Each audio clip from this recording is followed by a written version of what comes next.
بسم الله الحمد لله والصلاة والسلام على رسول الله رب اشرح لي صدري ويسر لي أمري واحلل عقدة من لساني يفقه قولي. السلام عليكم ورحمة الله وبركاته. راځي قرآن زده کړو په اسانه بڼه په عمومه ناسته کې تاسې درنو ورونو ته ښه راغلاست وایم، په خیر راغلی. انشاءالله زمونږ او ستاسې په دې ناسته کې به د ثنا زمونږ او تاسو لمانځه په پیل کې وایو سبحانک اللهم، او د رکوع تسبیحات او بیا هغې نه وروسته چې مونږ سمع الله لمن حمده ربنا لک الحمد او د سجدې تسبیحات دا به وایو، او اعوذ بالله و بسم الله خو مخکې نه ویلې وه او الحمدلله هم مونږ ویلې وه، نو مستقیما به مونږ سجدې ته ورسېږو. نو همدغسې د ګرامر او د قواعدو په برخه کې درې نور حروف مونږ او تاسو نن وایو چې شپږو سره یو ځای شي، دا درې نو څو به شي؟ دا به نهه شي، چې هغه اله دی او مع دی او عند دی او د دې استعمالات او ښوونیزې لارښوونې دي انشاءالله چې مونږ او تاسو به یې په خپلو منځونو کې سره شریکو. نو ثنا وایو او بیا به یې انشاءالله تکراري ورونه. سبحانك اللهم وبحمدك وبحمدك خلق وبحمدك وبحمدك وتبارك اسمك وتعالى جدك وتعالى اجدك نه ده خدا خلق دلتم غلطي کوي وتعالى جدك ولا إله غيرك تسوى سبحانك اللهم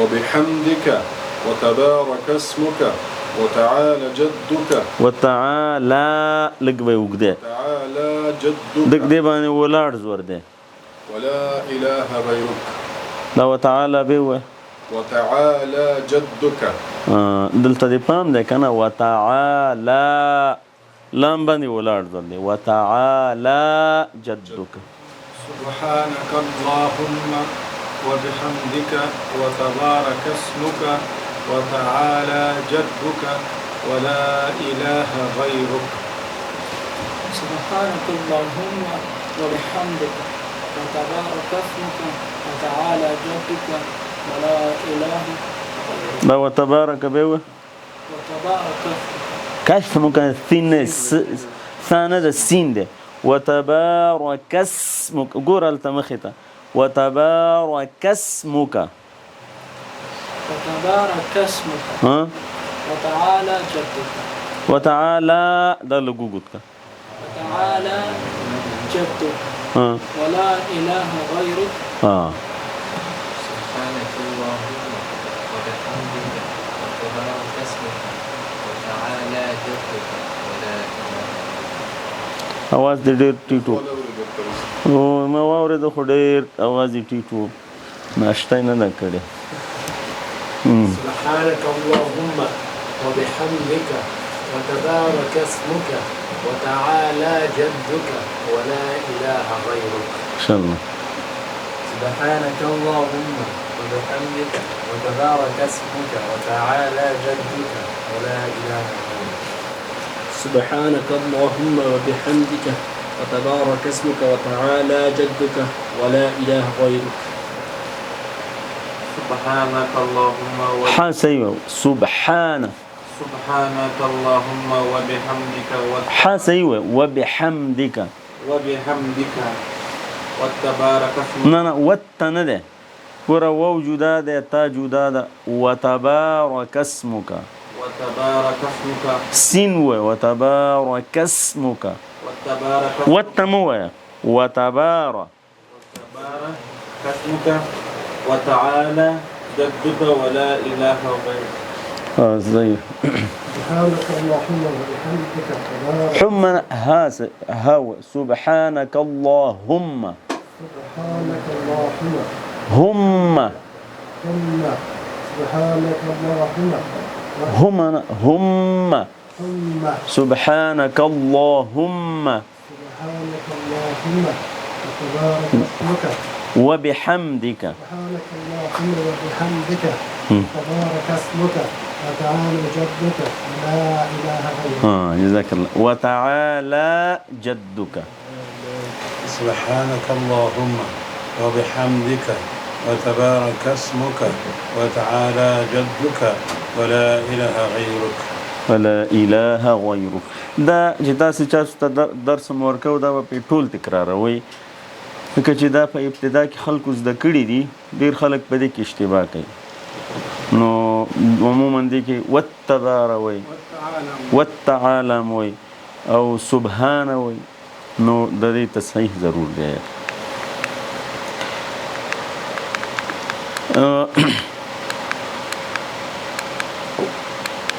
دا مخکې روان دی که شاته روان دی؟ ښه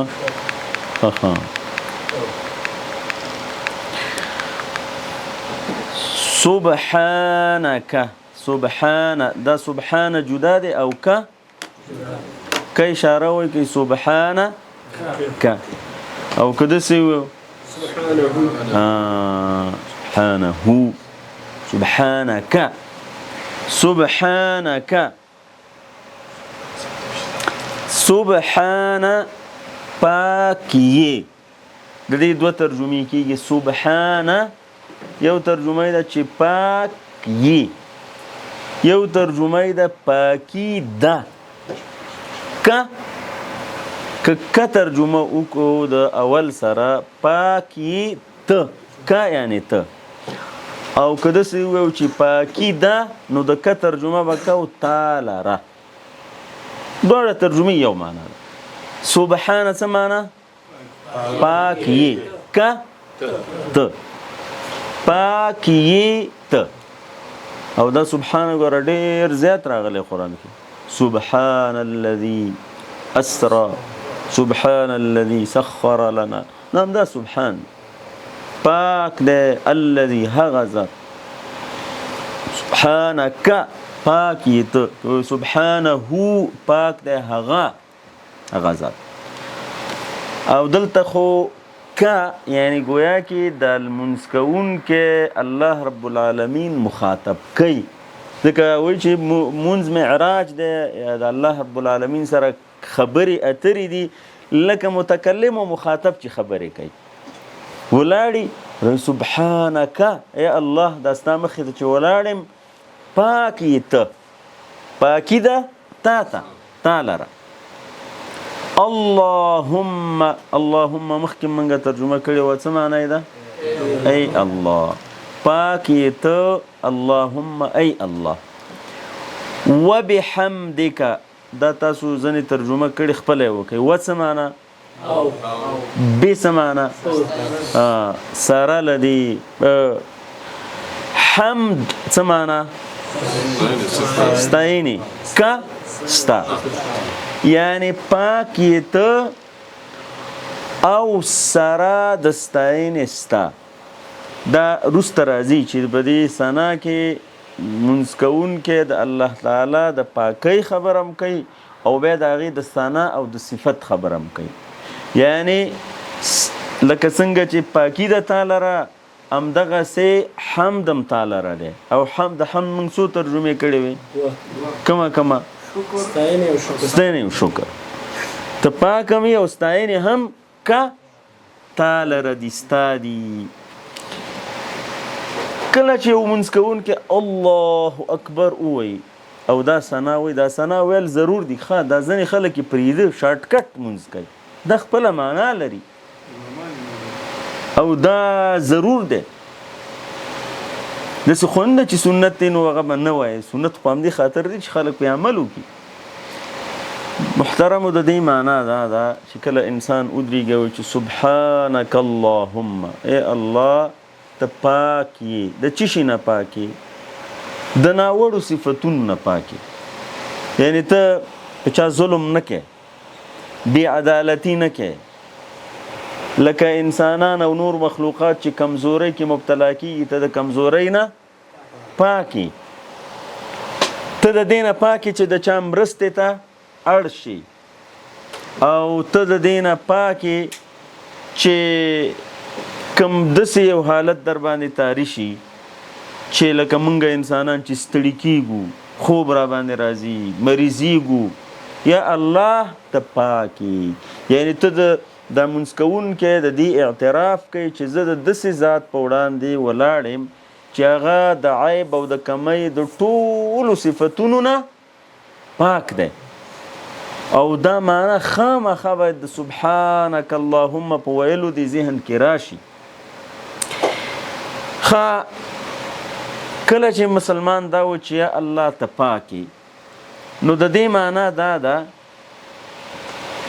چې زه ته چې پاکي یعنی ما سره چې معامله کې د عدل و انصاف ده زه تا نه ګیله او شکایت نه لرم که مریضم یم نو تا نه ګیله نه لرم چې ولې دې مریض کړم که فقیر او نادارم یم نو تا نه ګیله نه لرم چې تا ولې فقیر پیدا کړم ځکه چې ته خو ظلم نه کوې عدل کې انصاف دی او که څه داسې ازمایښونو سره مخ کېږم نو ته پاکې یا الله ته پاکې د دې معنی څه ده تاسو پوهېږئ یعنی معنا دا ده چې یا الله زه د ازمایش په هر حالت کې د تا نه شکایت او ګیله نه لرم شکایت او ګیله څوک چا نه لري ما او تا چې چا نه ګیله او شکایت لرو چې په دې پوه شو چې چا را سره ناروا کړې ده انسانان ناروا کوي که نه بې عدالتي کوي ته چې د یو ذات په اړه دا عقیده لري او په ژبه وایې چې ته پاکې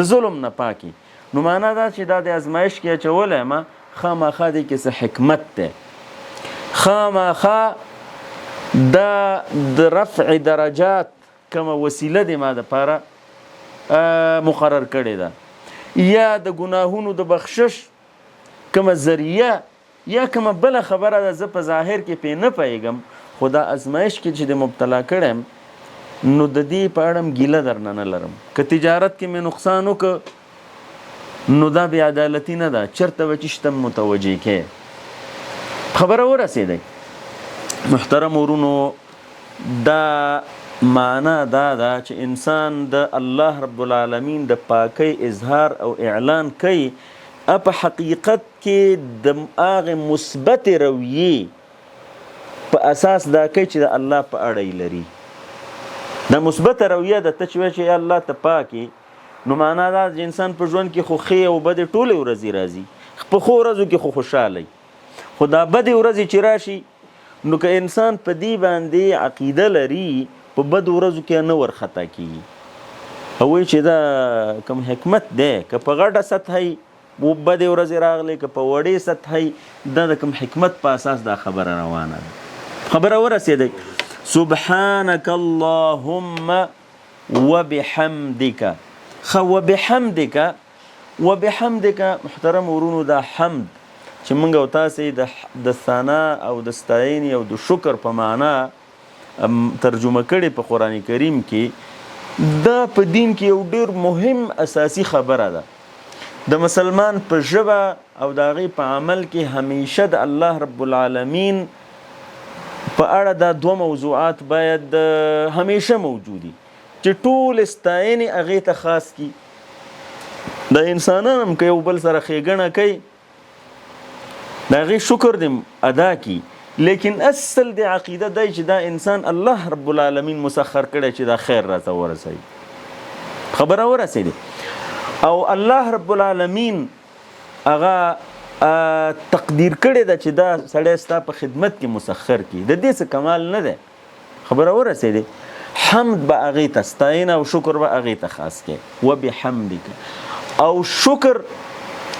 دا چې انسان په هر حال کې هغه باید شکر وباسي یعنی که د شکر دپاره مخکې ما تاسو ته ویلي وو چې د یو تنفس په کولو او د هغې په خارجولو دم شکر واجبوي دا نور نعمتونه خو پرېږده وان تعدوا نعمت الله لا تحصوها. کدا الله تعالی نعمتونه احصایه اخستل وغواړي او شمیرل وغواړي دا ممکن نه ده. یوازې هم دا د سماعت سیستم چې راوالی او د دې کې دغه او د هر یوې پرزې شکرونه وباسي دا حساب نه وتلې خبره ده. نو محترمو زه دلته یو خبره تاسو ته عرض کم چې تاسې به متوجه شوي یاستئ چې په دې سانا کې اول د پاکۍ خبره راغله او بیا د شکر د ستاینې، تر څو چې الله رب العالمین د پاکۍ او د منزه کېدلو خبره انسان سره کلیر نه د هغې حمد معنا نه لري. یعنی اول به تسبیح کوي بیا به تحمید کوي. که په ژبه هر څومره حمد وی او هلته تسبیح کې نقیسی ګیلې لري شکایتونه لري وایي چې دا تندر همدا زما په سر راغورځېږي بل څوک نشته او همدا زه مریضېږم او دا مصیبتونه او کړاوونو سره همدا زه مخ یم او بیا وایي چې شکر الحمدلله. یعنی هغه معنا صحیح نه راځي. اول به د نقص ټول صفتونه د الله نه منفي کې بیا به حمد کې نو دا صحیح راځي. همدا وجه ده چې زمونږ استاسو دا ذکر چې کوم دی په مونځ کې او د غیر د مونځ نه اول چې دی تسبیح ده، سبحان الله وبحمده. اول سبحان الله دی که نه بحمد دی. په دې خبره هم سر خلاص شو. ښه محترمو علما وایي چې د کامیاب انسان د کامیابی د راز څو نقطې دي. هغې کې یو مهمه نقطه دا ده هغه انسان کامیابي چې همیشه مثبت وي. منفیګرا انسانان چیر شي ته داسې په تورو عینکو باندې ګوري او ښه شیان هم ورته بد ښکاري، دا انسان کامیابېدلی نشي ځکه چې هغه هر شی ورته منفي ښکاري. هغې ته د سره د فضا او په هغې کې فرصتونه د سره په سترګو نه ښکاري. نو هر ځای ورته او هر چرته ورته تورتم ښکاري. وایي چې بس نو رسول الله صلی الله علیه وسلم یو حدیث کې فرمایي و که چېرته یو انسان دا وایي چې ټول خلک تباه شو هلاک شو نو وایي فهو اهلکهم، د ټولو نه اول هلاکېدونکی همدا دی ځکه چې دا مثبت هېڅ شی نه ګوري. دویمه خبره محترمو د مثبت انسان دویم ټکی دا دی چې هغې کې همیشه د شکر جذبوي. که انسانان هم ورته خیر ښېګڼه ورسوي هغه داسې ناقدره او ناشکره نه وي، د هغې شکر د هغې قدر کوي، قدرداني کوي او په د هغې په تعبیر نمک حرامه نه وي. هغه واړه شیان هم په سترګو کې چا چې ورته خیر رسولی او دا ډېر مثبته خبره ده. او بیا خو چې د الله رب العالمین په وړاندې دا دوه نقطې انسان سره نو دا ډېر کامیاب انسان دی. مثبته رویه او د شکر هغه انګیزه او ولوله. نو تاسو ترجمه وکړئ سبحانه که اللهم و ب حمد کا ستا، یعنی سره د ستاینې ستا، ته پاکه مې او ستاینې هم تا ته دي. وتبارک اسمک، وتبارک اسمک، وتبارک دا واو چې دی جدا نه دی ښه دا واو عفوا جدا دی. وتبارک دا که جدا عفوا د که خبره مې کوله. و څه معنا تبارکه، دا تبارکه دا که نه دی دغه که ښه دا که چې دی د خپل لفظ که دی مبارک تبریک برکت کاف پکې دی که نه دا هغه د هغې اصل مادې نه دی. وتبارکه او برکتی دی. اسمکه اسم څه معنا که او برکتی دی نوم ستا. تاسې نوم او اسم او برکت او دا ټول شیان زمونږ او ستاسو په ژبه کې استفاده کیږي. بسم الله کې مونږ او تاسو ویلو وتعالى وترجمه کوي تعالى د علونه ده عالی ده لوړ ده وتعالى او لوړ ده جدک جد شان ته وي او جد لوی ته وي دا مجید انك حميد مجيد بل هو قرآن مجيد مجد دا عظمت او لوی ته وي وتعالى او لوړه دا مجد جدک لویستا شانستا لوړ دې شان کا ستا ګوره دا سنا کې ډېر لوی مفاهیم دي ها دا انسان چې د چشي اعتراف په دې ابتدا کې کوي په مانځه کې وتبارك اسمك وتعالى جد اول خو ترجمه کوي و تبارك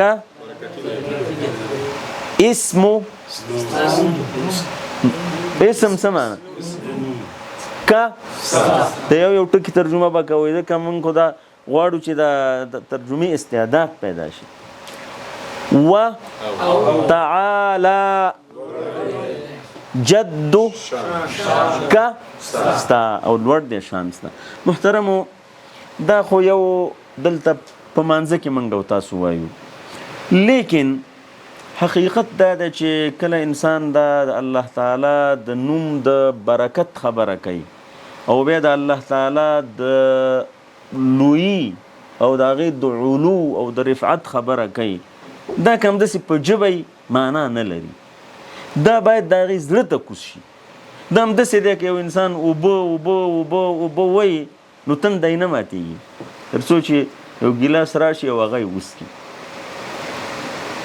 همدغسې محترمو که انسان وایي چې دا پلانې دا ډېر ښه کار دی او ښه کار دی او لاس نه وروړي نو ښه کار ویلو باندې څه نتیجه نه مرتب کېږي نو د معنا دا ده چې وتبارک اسمک ته چې وایې چې نومې برکتي دی او د هغې ستا شان ډېر لوی دی دا باید په عملي ژوند کې معنا پیدا کړي که څوک د الله تعالی نوم واخلي او هر کار د الله تعالی په نوم باندې پیل شي محترمو هغې کې برکت پیدا کېږي خامخا برکت پیدا کېږي برکت څه شي ته وایي که داسې یو وضعیت کې داسې وسایل ورسره یي چې لږي هغه لږه وسایل هغې ته کافي کېږي ډېر خلک موږ او تاسې ګورو د الله تعالی د نوم سره چې د هغې ژوند دی او په دې باوري په ډېر کم معاشي ګزاره کېږي یعنې داسې خلک شته چې په 10,000 افغانۍ بسته کور چلی داسې خلک شته چې په 2,00,000 افغانۍ هماغه په هماغه اندازه کور نشي چلولی د دې وجه څه ده هغې ته په هغه لږو وسایلو کې الله تعالی برکت اچولی ډېرې نورې لارې چې د مصرف دي د مریضتۍ او اضافي مصارف او دغه هغې نه هغه بلکل په امان کې دی په هغه 10,000 کې ګزاره کېږي او دغه 1,00,000 او 1,500,000 دغه چې خلي بس اخر میاشت کې وایي ولا لږ خرڅ به رانه کې خیر د 2,000 روپۍ خوراک معاش ته مې لږ وخت شته او دا هغه په اخر کې قرضدار مې بلکل موږ او تاسو دا په سترګو وینو ډېر فقیر خلک دي په ټولنه کې معنا دا ده چې الله پاک په لږ دغه کې هغې ته برکت اچولی ښه د برکت بله معنا ازدیاد دی اضافه والی چې الله رب العالمین د انسان په امکاناتو وسایلو کې په رزق کې په علم کې په عمل کې اضافه والی راولي هره سبانۍ ورځې د نن ورځې نه ښیي چې حساب کوي ګوري چې همداسې ګرافې پورته روان دی ایمانیات لوړ روان دي د خلکو خدمت زیاتیږي او همدغسې هغه اکاونټ کې هغه حسابات زیاتیږي دا د برکت بله معنا د برکت بله معنا محترم ورونو دا ده چې چاته الله پاک څه امکانات او وسایل او رزق ورکړی د رزق معنا یوازې د خوراک نه ده هغې ته ایمان ورکړی هغې ته اخلاق ورکړی هغې ته دغسې یو احساس او ولوله ورکړي هغه دائمي پاتې کېږي داسې نه ده چې یو ورځ ورباندې چپه راشي نو بس طوفان شي او بس بیا یو میاشتې بس ویدی مونځ هم نه کوي. یا څه کاروبار الله پاک ورته جوړ کړی داسې نه ده چې خراب شي، هغه مسلسل ګوري چې د پلارو بیا هغه د زامنو شي، بیا هغه د زامنو شي، بیا قصه کوي چې زما د پلار دغه کسب او اوسه پورې الحمدلله روان دی، یعنی دایمي شي. دوام هم د برکت په معنا کې دی. محترمو، د الله تعالی د نوم د برکتی بودن معنا دا ده چې انسان د الله رب العالمین په حفاظت کې راشي، د شیطان د حملو او د یرغلونو او د هغوی د وسوسو نه په امان کې شي. د الله تعالی د یعنی چې انسان ته ژوند کې برکت اچي، الله پاک انسان ته لوړ همت ورکي. د غرونو قدر مشکلات هم چې وای بس هیڅ خبره هم نشته، دا مشکلات په ژوند کې راځي او دغسې انګیز کوي. خبره ورسېده، یعنی تاسې به حیران شئ. رسول الله صلی الله علیه وسلم خو هغه اعلی ترینه قدوه وه. په خندق کې خلک راغله ورته چې یا رسول الله موږ وږي او دا د څو ورځې وشوې، نو په خوله خو جواب ورنه که، په عمل کې جواب ورکه چې موږ تیږې تړلي، هغې چې وخو د هغې 2 تیږې تړلی وي. لږ ساعت وروسته خلک راغله ورته وایي چې یا رسول الله دغلته خندق کې یو تیږه راوتې، زمونږ خو پې زور ونه رسېده، او که تاسې تشریف راوړئ. رسول الله صلی الله علیه وسلم ورغی او په هغه چې شی ورته وایي هغه ماتور چې وایي هغه ماته شوه تیږه، او هغې نه داسې بڅر کې راوالوته. رسول الله صلی الله علیه وسلم ویل چې الله اکبر فتح خیبر، او بلې چې بسر کې ته هغه رڼا کوي که نه هغه دغه، نو رسول الله صلی الله علیه وسلم وویل چې انی ارا قصور الشام، زه د دې ځای نه د هغې د شام قصرونه وینم چې دا ستاسو یعنی دا مفتوح کیږي. منافقین هلته وی د یېرې نه ساراګشت ته تلی نه شو او دا د دغې خوبونه ویني. دا هغه انسان دا کار کولی شي چې د الله تعالی د نوم د برکت معنا ورته واضحوي، او دا د هغه قیادي صفت دی، قیادي چې په ډېرو ټوله مدینه 3000 خلک وو، زنانه، نارینه او ځوانان، او 10,000 نفر راغلي و حمله یې کړې وه. 10,000 نفر، یعنی څه خطر. او بیا هغې کې چې یهودو سره رسول الله صلی الله علیه وسلم معاهده کړې وه، په عین د جنګ په حالت کې یهودو غدر وکړو، خیانت یې وکړو، هغه د شانه هغوی هم د هغوی سره وویل چې شانه موږ په دې مدینه حمله کوو. څومره خطرناک وضعیت و. لیکن دا چې انسان د هغې په معنا پوهېږي، هغه بس همدغه شان دې ته پیغمبري ایمان وایي چې د الله تعالی په نوم باندې هغه باور او عقیده لري او هغه د برکت معنا پیژني. دا خو دغه وشو وخت د منځه دی. محترمو، دا خبرم وتبارک اسمک په دې دنیا کې چې څومره د الله تعالی د نوم اخیستونکي دي او همدی هدف دی الله غایتنا، د الله رضا او د الله تعالی نوم او د الله تعالی کبریایی او عظمت، بس همدی کار دی. هرو په آخرت کې برکت الله پاک دوی ته ورکوي. د آخرت جنتونه د همدوی انتظار کې دي. محترمو، وتعالى جدک چې انسان په دې احسانا کې وایي، د دې څه معنا ده؟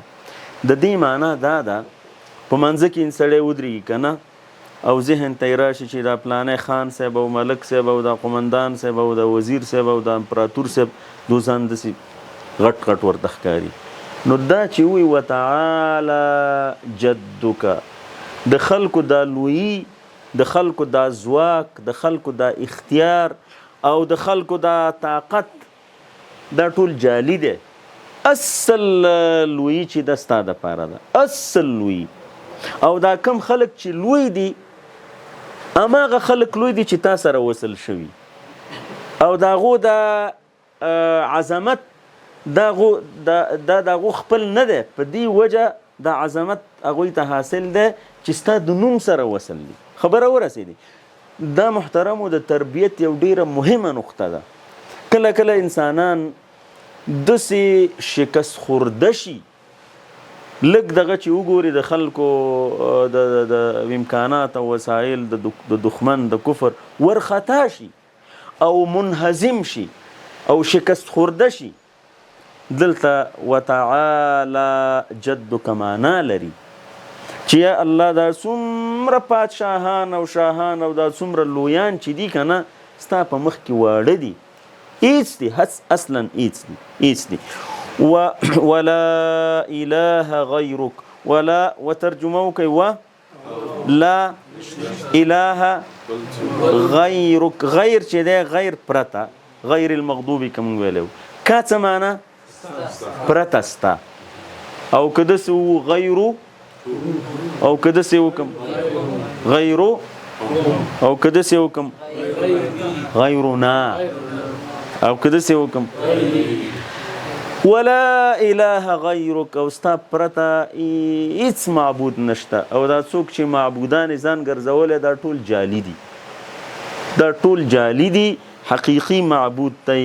محترمو دلته بیا د الله تعالی د وحدانیت د یووالي اقرار، توحید ما تاسو ته ویلو، د الله تعالی توحید په ذات کې په اختیاراتو کې، دا د مسلمان په دې ذهن کې تکرار شي ولا اله غیرک، نو انسان به الا د شرک او د دې د امیزشونو نه راووځي. او شرک ډیر خطرناک مرض دی، الله پاک دې تینا ټول مسلمانان وساتي. نو دا ثنا به موږ او تاسو د همدې تصور او د احساس سره وایو چې الله اکبر ووایو او بیا دا ثنا ووایو، دا معناګانې هلته راشي نو مونځ به مونځ شي. د ثنا نه وروسته موږ او تاسې چونکې اعوذ بالله وایو، بیا بسم الله وایو، او بیا سورة الفاتحه وایو چې دا موږ مخکې نه ویلي دي. نو اوس مستقیما راځو رکوع ته. هغه سورتونه او دغه چې دي هغه به بل جدا دغه دی، په هغې کې به راځي انشاءالله. د رکوع تسبیح، رکوع ته چې لاړ شو اول خو رکوع صحیح کول پکار دی، یعنی بالکل خپې سیدی او لام سیدی او داسې کوږ وږ سړی باید نه وي ولاړ. سبحان ربي العظیم، دې کې عموما دوه اشتباهات خلک کوي. ربي کې چې دا شد دی دا نه وایي، ربي الوي، او عظیم اعظیم وایي ډېر خلک، ربي الاعظیم، دا باید صحیح خلک زده کړي. سبحان ربي العظیم، سبحان مونږ ترجمه کړې څه وه؟ پاک دی، د هر عیب او کمی او د هرې بدۍ پاکي. ربي، رب منګه رب العالمین کی ترجمه کړې وه، روزون کې، پالون کې، پاک دی. ربي رب زما، ربي ربي العظیم، العظیم، عظیم کې دوه معناګانې دي، یو په معنا لوی او بل معنا ځواکمن، د ځواک معنا العظیم، عظمت یعنی هغه ذات چې ډیر ستر دی، لا تدرکه الابصار، هیڅ د هغې احاطه انسان نشي کولی د عظمت. دا مخلوقات چې وګوري د مخلوقات د هغې عظمت اندازه هم نشي کولی، د دې کائناتو د وسعت اندازه انسان نه ده کړې، د دې ځمکې نه ده کړې، نور خو لا څه کې ډېر شیان ته نه به دې مځکه کې ورک شي بیا پیدا کوی نه شي. پوره رئیس جمهور ورکو د ایران او څو ورځې ورکو او دا نږدې ځای کې ورکو، دا نور هغه خو لا پرېږده چې دا دومره عظیمه کره، نور د دغه بس او د کهکشانونو او داسې هغه او مسلسل دا په وسعت کې دي. ښه والسماء بنيناها بأيد وإنا لموسعون، مسلسل په وسعت کې دي. نو د مخلوق د عظمت اندازه چې وکړي نو بیا د خالق د عظمت اندازه انسان ته کېږي. العظیم او ځواک او واک هم همدغسې دی. نو د دې معنا ترجمه وکړئ سبحان ربي العظیم چې لوی دی او ځواکمن. عظیم په قرآن کریم کې 100 ځله زیات راغلی. محترمو دا د رکوع تسبیح چې دا یو رکن دی په مانځه کې. رکوع د ډیر مهم تسبیح دی. په دې کې چې ما او تا دا تسبیحات وایو 4 نقطې زما او ستا په دې ذهن کې باید راشي. بیا به ایله دا تسبیح شي. یو دا چې انسان دا اعتراف وکړي چې زما رب پاک دی، یعنی د هر عیب نه پاک دی، د بې انصافۍ نه پاک دی، د ظلم نه پاک دی. وما ربک بظلام للعبید، د بې مقصد او بې هدف شیانو د پیدا کولو نه پاک دی. هغه دې نه پاک دی چې ستړی دی شي، دې نه منزه دی چې چاته د محتاج شي، هغه دې نه پاک دی چې کمزوری دی شي. یعنی هغې چې کوم نظام او قانون ورکړی، قانون او نظام یې دې نه پاک دی چې هغې کې د خرابي، هغې کې د نقصان، هغې کې د ظلمي. یعنی د پاکوالي دا مفهوم همداسې عمومي مفهوم دی. سبحان ربي دا د پاکی او د تنزیه خبره چې ده، دا باید په دې ذهن کې راشي. کله چې هغه پاک دی د عیوبونه، نو هغه چې هر فیصله زما په حق کې کوي، هغه په سترګو ما ته قبوله ده. زه د هغې په حق له ورنه شکایت او ګیله ورنه نه کوم. دا ګوره په دې ذهن کې راشي. کیدای شي هماغه وخت کې مونځ کوونکی سخت په ملای درد دي او پښې خوږېږي، خو چې وایي چې سبحانه کې دغه ابتلا کړی چې د یمه دې کې به څه حکمت وي خامخا. ځکه چې د ظلم نه خو ته پاکې چې ظلم را سره وکړي، د بې انصافۍ نه خو ته پاکې. نو که د ازمایش کې د چې اچولی ومه دې کې به خامخا څه حکمت پروت وي. یو دا معنا چې د تسبیح او د تنزیه معنا په ذهن کې راشي. دویمه د ربوبیت معنا، ربي هغه زما رب، پالون کې روزون کې. یوازې زما نه ده، زما خو دلته خو انسان نسبت کوي، دا خپل ځان ته سړی وګوري او دا سیستمونه او دې ته وګوري او دا میلیاردونو حجرې چې هغه مکمل خپل سیستمونه دي، نظامونه دي، د هغې پالنې ته وګوري او د هغې کنټرول ته وګوري. په دې هره حجره کې څه حراري، هغې کې هغه حرکت چا اچولی، دې ته وګوري. خپله خو یو شی حرکت نه کوي که نه. نو معنا دا د ربوبیت خبره دې ذهن ته راشي چې دا څه چې ته یې دا په خپل سر نه یي، دا یو رب دی، یو پالونکی دی، یو روزونکی دی چې هغې دا ټول سیستمونه درکړي. دا خبره دې ذهن کې باید راشي، ځکه چې انسان خپل حیثیت او خپل ځان وپېژني. بنده